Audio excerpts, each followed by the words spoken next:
Yo, what is up guys? Chase Arevalo here, back at you again from another video in my studio in Boca Raton, Florida. And in this one, guys, we're gonna continue reviewing Ben Shelton versus Frances Tiafoe in the 2024 US Open third round. So let's get into it, guys. If you're not familiar with who I am, my name is Chase. I coached at IMG Academy. I was a director at the Rick Macy Academy at 21, okay? And yeah, if you have any questions at all, feel free to drop it in the comments below and subscribe to the channel and like the video. Now, let's get straight into it. I also play D1 tennis if you're not familiar with that. I want to break down something very simple on Ben Shelton's forehand here. Epidemic. Look. He's keeping the left hand on the racket. I'm actually going to slow-mo this so we can actually see the real slow-mo timing here. Look at Ben Shelton keeping his offhand on the racket, okay? Extremely long. He's staying connected for a long duration of time. Look. Hold up, let's mute that. Take a look. Frances is going into his motion. Ben Shelton's gonna split step. He's already trying to find his forehand. Splits. Left hand's on the racket. Notice the ball already bounced. So he's even doing it more extreme. What I notice is the pattern that I've noticed is with better athletes, they can swing the racket even faster and have better timing and better coordination. So they can even hold the racket even a little bit longer. So the higher level you get, the longer you're probably going to want to stay connected with the racket. He's lefty, so he holds it with his right hand, okay? But this is something that you can apply for your own forehand.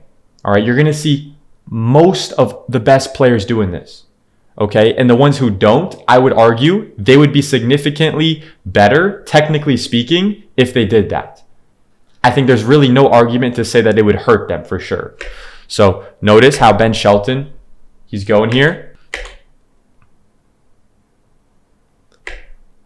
Again, he lets go of the racket. Open stance, good. Frances Tiafoe turns and shows his right shoulder blade to his opponent. So that's how you know he's turned enough. The racket head is above his wrist and his strings are more facing the side fence. Okay. And his left elbow, notice how it went from bent when he's preparing. I'll do it from this angle. It's going from bent. When he goes forward, his left elbow goes straight. It's bent, and then it becomes straight. So let's go back a little bit to see on this backhand. Notice how when he prepares, notice it's a little bit bent before, and then it straightens out when he goes to the ball.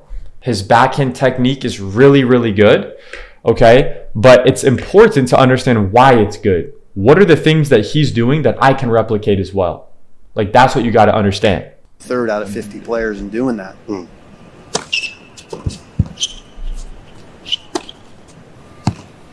Good angle. Wow. So he gets a short ball. This is an approach shot here. Can I hit a winner cross court? Can I hit a winner cross court? If not, go down the line. If I have any doubt that I cannot hit a winner cross court, I'm gonna go down the line. Let's see what Frances does. Boom, he goes down the line. There's a reason why that is, guys. There's a reason why that is. Slice wasn't quite effective enough. Last year, it's led by Casper Ruud, and then you go to a bunch. Frances also does that. He keeps the left hand on the racket until the ball bounces. Look. Last year, it's led by Casper Ruud, and then you go to a. He actually grabbed the racket for a second there. Boom. Right? Got connected again. And then ripped it line. You still have to have a decent return game to be a top 10 player, Jim. Cross, good.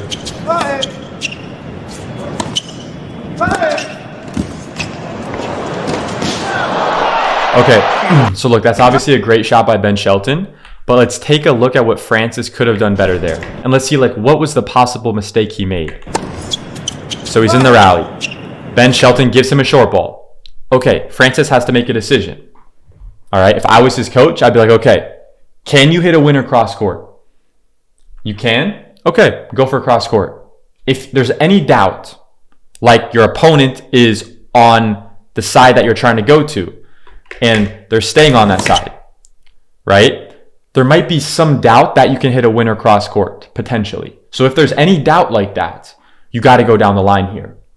So he's going cross court on the approach shot, which automatically is just going to be a lower percentage opportunity than if he were to have gone down the line, okay? There is another factor of, okay, I'm going to his backhand instead of his forehand.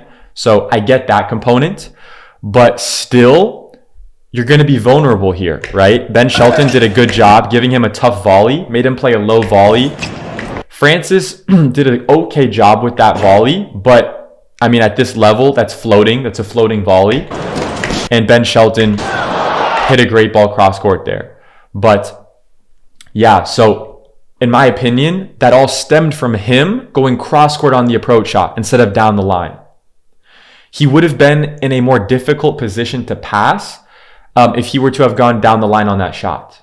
It would have put Ben Shelton in a more damaging position movement-wise, okay? However, Ben Shelton would have had a forehand on the run.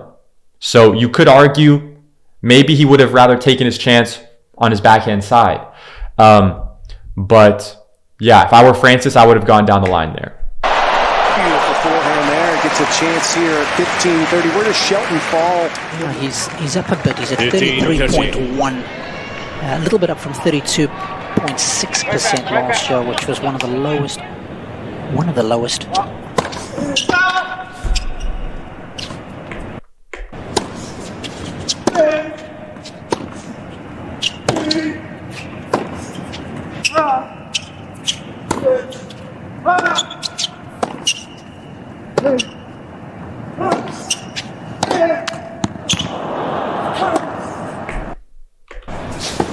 Good job coming in there. Francis realized his opponent was going to slice the ball on the run way behind the baseline. That's a recipe to float the ball.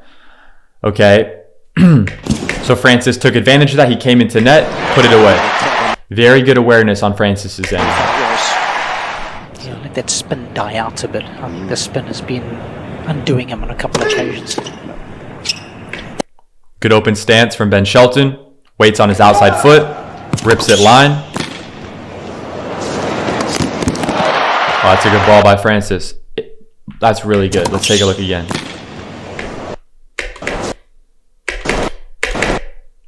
Open stance. Notice. Open stance. Most people don't understand. They see this ball, they see it full speed, and they don't actually realize what's happening. This is technically an open stance forehand. Look at it. Look at this. Let's put it in slow-mo. Look, he's running up to it. He's going open stance. Look, he plants with his left. Look, right, left foot touches, contact, and then the right foot touches now. It's very clear. It's extremely clear and abundantly evident, okay, what the pattern is there. So on short balls, okay, you can practice this footwork pattern too. Notice how he's flowing through it, running through it. And this is kind of the extreme end on that side of like running through it, right? But it can happen very similar even if it's like more floating around the service line, right? You just don't have to go as hard through the ball and sprint through it as fast. You can do it a little bit more slowly, okay? And then get yourself a little bit more stable at contact. But you're still going to be kind of flowing through it, okay? So you can also practice that. But yeah, guys, that's it for this video. If you have any questions, drop it in the comments below. Feel free to DM me on Instagram. And yeah, my Instagram is @ChaseArevalo. And yeah, if you got any value out of this video, like, comment, subscribe, and I'll see you guys in the next video. Peace.